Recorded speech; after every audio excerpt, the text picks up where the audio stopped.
Hello, everybody. Welcome. Welcome. Excited to have you join me. Feel free in the chat box to just tell us if you feel comfortable, your organization, and what's giving you hope. And if you're having a hard time putting hope, that's okay too. Just tell us where you're from.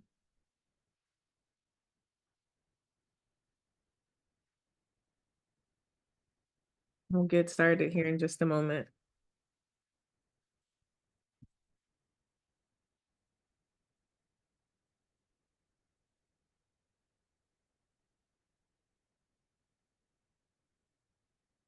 I welcome everybody. If you're coming in, just share where you're at and what's giving you hope. And we'll get started here in 1 minute. I'm going to give folks a few moments to step on. Let's see what's giving folks hope. A good book and a hot cup of tea. People showing up, looking out for each other, our community, and our grandchildren. That's amazing. Okay. Well, if you do not have something to take notes with, feel free to grab something to take notes with. And I will drop a hand at the end of our session. So only take notes on what speaks to your spirit is what I always say to people, because you'll get a handout when we near the end of our time together. Let's see what's giving folks hope. Kids, travel. I'm hoping the people that are around us. We are definitely in incredulous times. And hey, everybody, my name is Dr. Anise Fisher. I'm the founder and CEO of Developing Capacity Coaching. And part of what spurred us to take some time to begin to think about resilient team leadership through self-care was in response to one of our core beliefs and the importance of us having anchors and sanctuaries in the exercise of leadership. But we just noticed from our partners and just us having an ear to the ground that people were feeling very heavy as a result of everything that's been going on in our country. And we wanted to provide a space, a collective anchor for individuals to begin to think about how do they build resiliency with their teams, and not just resiliency to push through, but through this lens of self-care and team care. And so for folks who may have stumbled upon this link because you saw it on LinkedIn, or someone may have sent it to you, I just wanted to give you a little bit about who we are as an organization. So the focus of Developing Capacity Coaching really is to expand the capacity of leaders to do good in the world. And our hope is that when we work with folks, we are helping people become more compassionate and equitable and just. You know, at the end of the day, we want everybody thriving in our world, and we want everybody thriving in our world. And right now it feels like there's a press against thriving freely. But for us, we believe that means that it's even more important for us to profess this as our vision, but also to build people's capacity around it. And so our core focus is to work with people, in particular, purpose-driven leaders, around transforming their personal leadership, helping people to build team capacity. So when you think about the session that we're doing today, it's around building your team capacity. And then we work with organizations to shift their org culture, and then we do some work around data assessment and evaluation. At the end of the day, we believe one of the things that's near and dear to us is always having open access or open source bucket of work within developing capacity. And that's because whether or not somebody ever hires us as an organization, we want to make sure that we're giving back, building a portal of free resources so that whether or not your organization has the ability to invest in professional learning, you could still have a suite of resources and tools to be able to share with your team. And that is something that's near and dear to us. So thank you for joining. So I'm going to hop in. Feel free to raise your hand if you have any questions. What I'm going to spend our time doing today is really beginning to think about what is this concept of resilient team leadership and how does that connect to self-care? And I imagine if you showed up here, you have a belief that self-care matters. But one of the things that we think it's really important that in the process of building team capacity, teams thrive when you care, when people know their well-being is cared about. So we know there's a lot of research that comes out from the Gallup organization and several, independent researchers, and it shows us that when teams prioritize well-being, productivity increases and burnout reduces. How many folks, and you can just use your real hand, your fake hand of an emoji, or you could put it in the chat box, that when you care about people on your team, they tend to be more productive and there's a reduction of burnout when someone's asking you how you're doing. They're seeking to care about you as a person. So part of this is that what we want to say is that building a culture of resilience is just as important to training your team on leadership strategies as it relates to collaboration or decision making. All of these things are connected to building a culture of resilience, and it's incredibly important, especially during this time. And so our goal today is to give you a set of strategies that you could use to prevent burnout and resilience in your organization. You can choose to use all 5 of these pillars. You can choose to say, thank you, Dr. Fisher, but we don't need the offering. It's up to you. But at the end of the day, we hope that by the end of our time today, you will have taken away a few things that you would be willing to try on with your team in order to build team resilience. As I said before, it's going to increase higher team performance, but it's also going to allow us to be more emotionally intelligent on our team. Now, we've all have at one way, shape, or form, either it's happened to you or you've seen it with someone else, where someone's coming into the workspace and it's clear that somebody is in need of some tender loving care from the team, and people disregard it as if that doesn't matter. And part of us having emotional intelligence is to make a commitment to caring about our team beyond what they can produce for us, but actually using our emotional intelligence to create a workplace that's loving, a workplace that honors people's humanity, and a workplace that's not seeking to burn people out. How many of you all felt that, like a sense of burnout or a sense of tiredness at work? It's kind of shared in the chat box, so you can use your thumb up. A lot of people are like, yeah, that's why we're here. That's why we're here. Okay. And it's real. And I think now more than ever, we have to think about that the exercise of leadership must involve caring for leaders. Part of what we teach around anchors and sanctuaries in our practice is that when leaders come to work with us, they often say one of the benefits they appreciate about our services is that we do spend time talking about self-care. We spend time talking about your well-being in the practice of leadership. So this first area, I want to talk to you about just a few things that you can do to build more resiliency on your team. So there's going to be 5 pillars. And as you think about these pillars, you don't have to do everything. And I always say this to people, you can do one thing, that's great. So I'm going to share with you a set of practices that you can do and give some examples that we use and that we teach people on how to emphasize these pillars within your organizations. The first one is the pillar of mental well-being. So part of what we encourage people to do, and these are 3 different ways you can do this to build resilient team leadership, is to begin your meetings with a point of mindfulness. So how many people begin their meetings with a pause moment or a point of mindfulness? So part of when you came in our Zoom room today, I started you with the mindful point, which was to say what's giving you hope. Before we got into the business of the agenda, before we got into anything, we begin with the moment of mindfulness. For some folks, that mindfulness can be a 2-minute breathing exercise or a grounding question. We start every meeting internally and with our partners. And it's kind of funny because when people first meet us and we're like, okay, we have a grounding question, they look at us like, excuse me? I thought we were getting straight to the business. But the reason why we do that is because we realize that people are running from one meeting to the next, and you're just trying to collect yourself sometimes when you get to a space.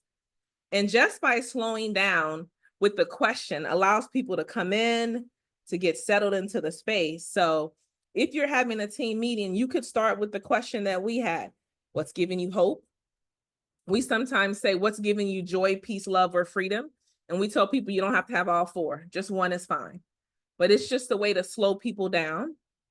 Or we sometimes start with just a sound meditation, just to still us into the space. Another way that you can promote mental well-being on your team is to have a space for people to share knowledge at your meetings or have learning moments. So at the end of the month, we have a learning moment at our meetings, whether it's we're reading a collective book together, or someone may have learned something because they went to a webinar, they may have read a really interesting article. And we create space just to feed ourselves outside of the standard 9 to 5, the items that are listed, in your job description. Another way is to create well-being check-ins. So as a manager or someone who's on a team with folks, before jumping into the business or just over the course of the week, do we just stop by our colleague's desk to say, how you doing? How are you? And actually wait to hear the response. Or to ask people what's giving them hope. But these are all small ways in which we can check in on people and their mental well-being. You don't have to do all three, but each of these is designed to slow down the moment and tap into the mental well-being of those that are around us. The next thing we think about is physical health.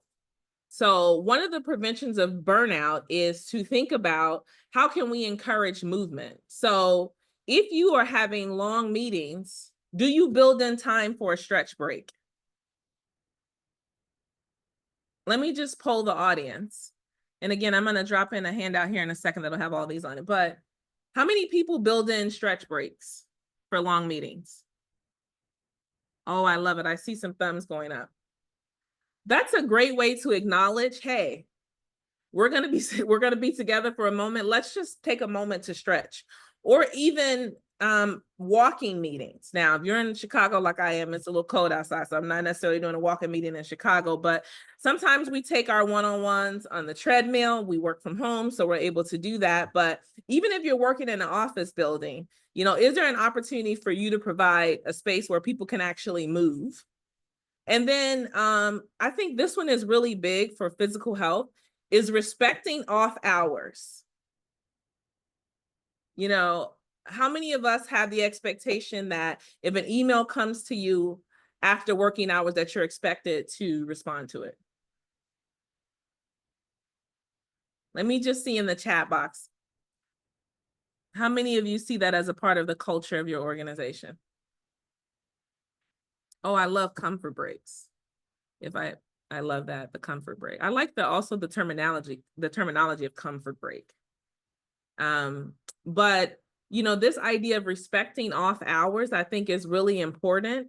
And the late night emails. Now, some people do work late nights because you have a flex schedule. And so some people have flexible hours during the day. We encourage people to use schedule send, or what folks have been doing is putting a note at the bottom of their email that says, I work off peak hours, you're not expected to respond to me at this time. But the big one is, and we don't often think about this for physical health, but building in buffer time between meetings. I see someone's going that it seems like it's rocket science, but it's like people will schedule you back to back to back to back to back. And I'm just like, we have to honor the humanity of that person. We need time to close our mind from the first meeting and then open our mind to the second meeting. And some of you might be thinking, well, I'm not the manager, so I don't have control over this. In some cases, yes, your positional authority might impact you being able to have control of it. But when you schedule a meeting and you pull up the organization calendar and you see that Barry, Joe, and Jim both have meetings that go to 12 o'clock, don't put the meeting on. If their meeting ends at 12:30, please don't put another meeting on at 12:30. Give them 15 minutes buffer time. These are small ways that we are thinking about people's physical health. And then if you're able to provide healthy snacks and encourage team wellness challenges. I always give the example about team wellness. When I was working in Harlem and I was finishing up the last year of my doctoral studies, I had shared with my supervisor that I wanted to lose some weight. And, you know, she immediately put me in the work week hustle for Fitbit. And she worked on the 6th floor. And so she's like, okay, every time you come up, you can take the elevator up to the 6th floor, but we're going to walk down the steps together just to support your mental, your wellness goals. And again, you don't have to tell people to take steps, but I really appreciate it because it got me moving and going and supporting my physical wellness. The next piece is strengthening the emotional resilience on our teams, which is encouraging people to say no. No is a whole sentence.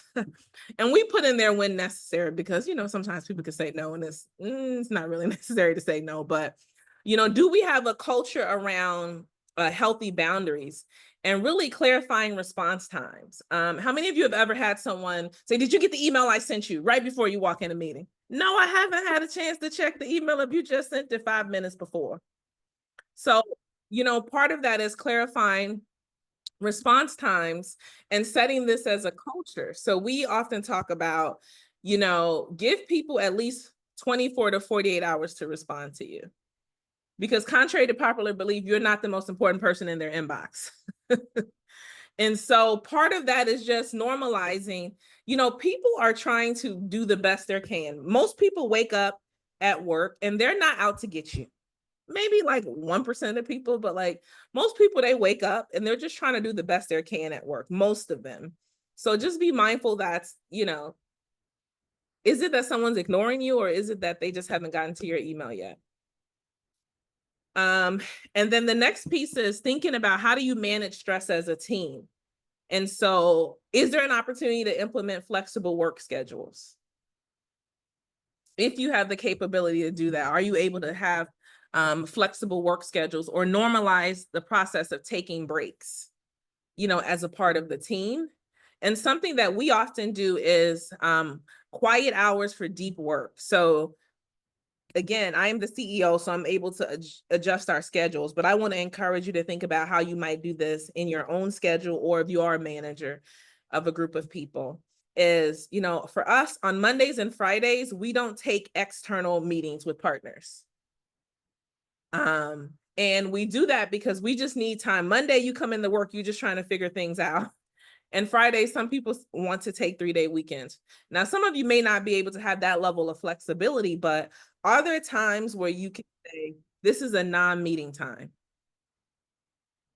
How many folks implement any of those sort of non-meeting time strategies? Let's see. I miss walking down the hallway sometimes. That is real.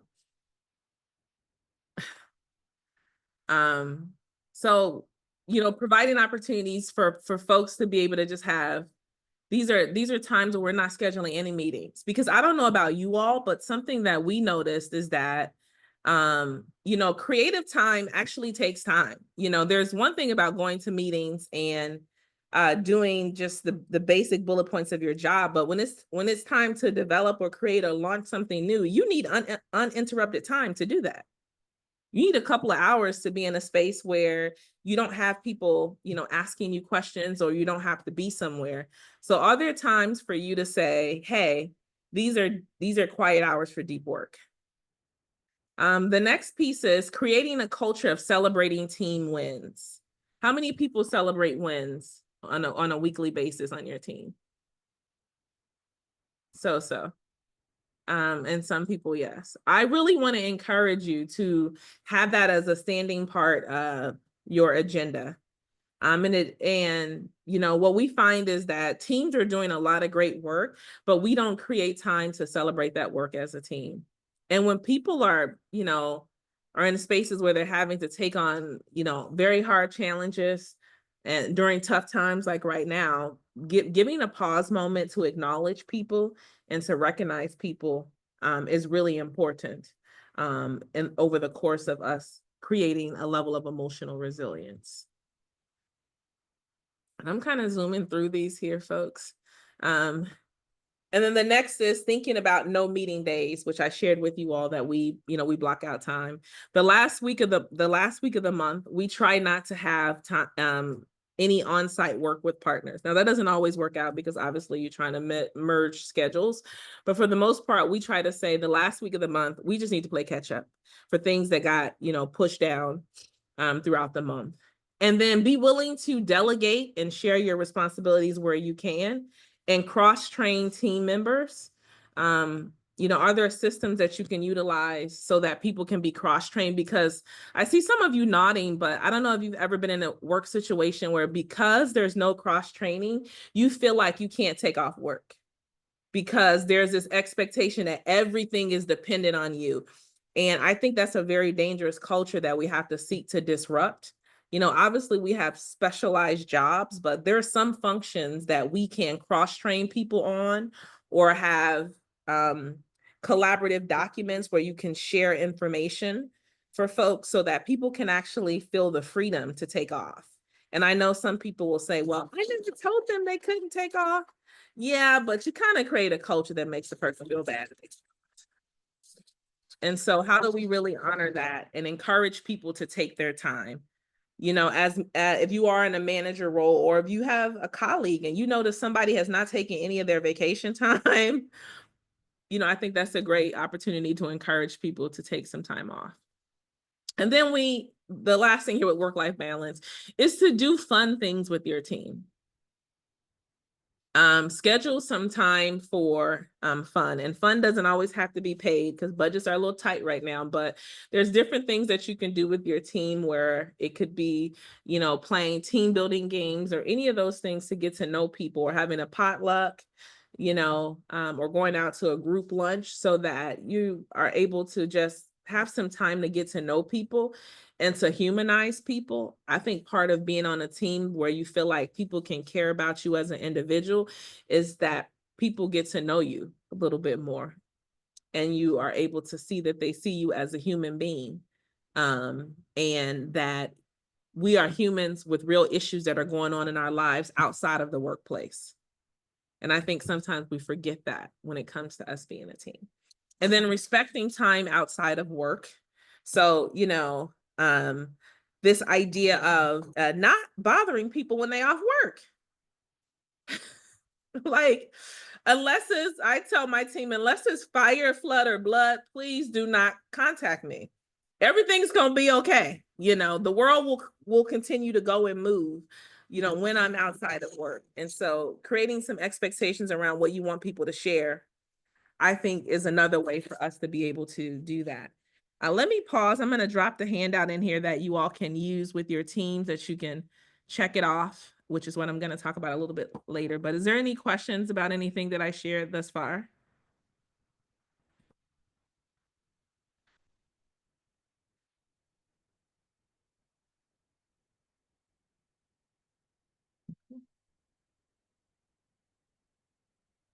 So the last thing I wanted to share with you, which is kind of like a fifth pillar, but it's not a fifth pillar on the handout, is to have a plan. Part of is that we have 30 minutes together, and one of the key things for us was to walk through these practices with you, and then really encourage you to be able to take this and do this as an activity with your team.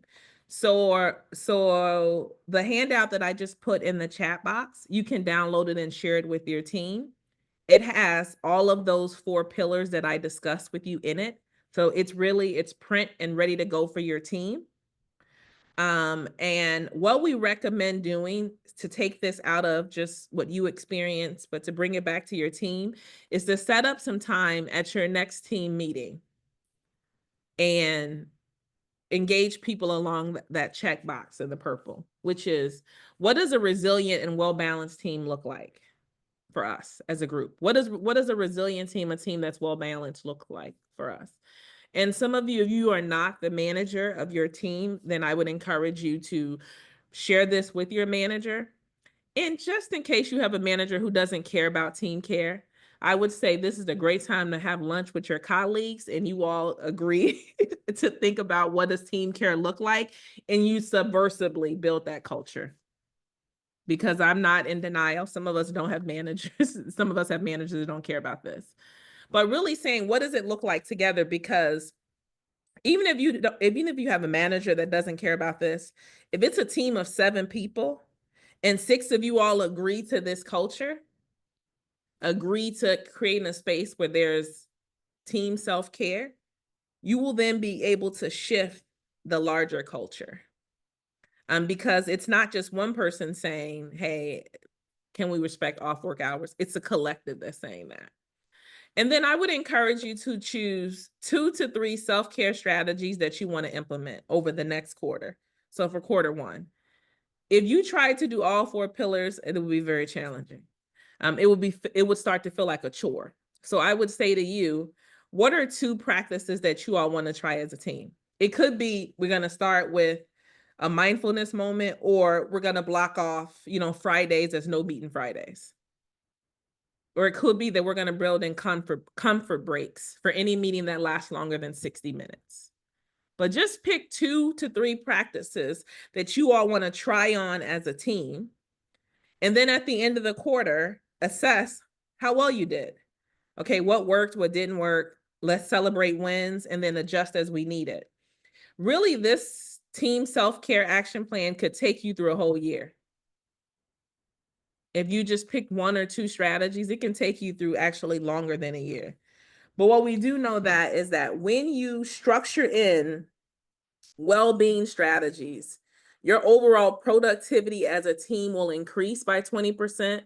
And then there will be a 17% increase in people's satisfaction with just being at work and being involved with their colleagues. So I just want to encourage people, you don't have to do all of them, but maybe just 1 or 2 things to create much more of a culture of team self-care. And if you are a managerial role, can I just get a sense of who's a manager on here? If you could just raise your physical hand, or you could put it in the chat box, or you're in a role where you supervise people.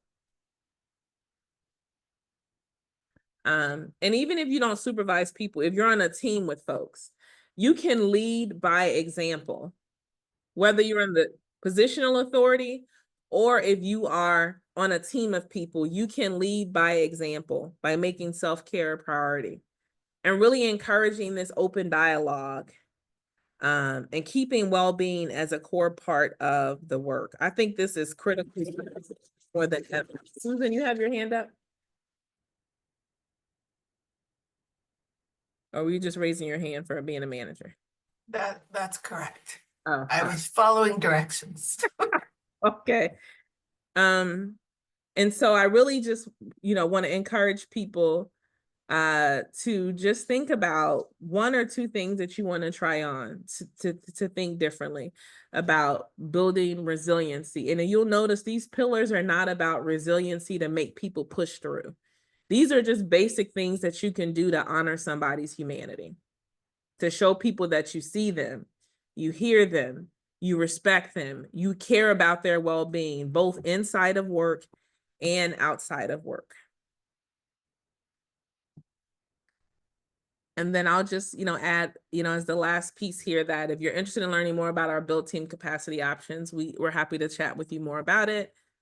And then we're asking for your feedback. There's a QR code there. You can let us know your feedback on this session, and then you'll get an email from us that will have this handout in it. And then you will also have a handout for individuals. So you'll get 2 versions, 1 for the team, and then you will also get a version that you can give for people individually. So you'll get two handouts from us. And with that, looks like we went straight to 1 o'clock, but I'm here in case anybody has any questions. Again, you'll get all of this via email, and you'll also get the recording as well via email. And thank you all for joining us for the session today.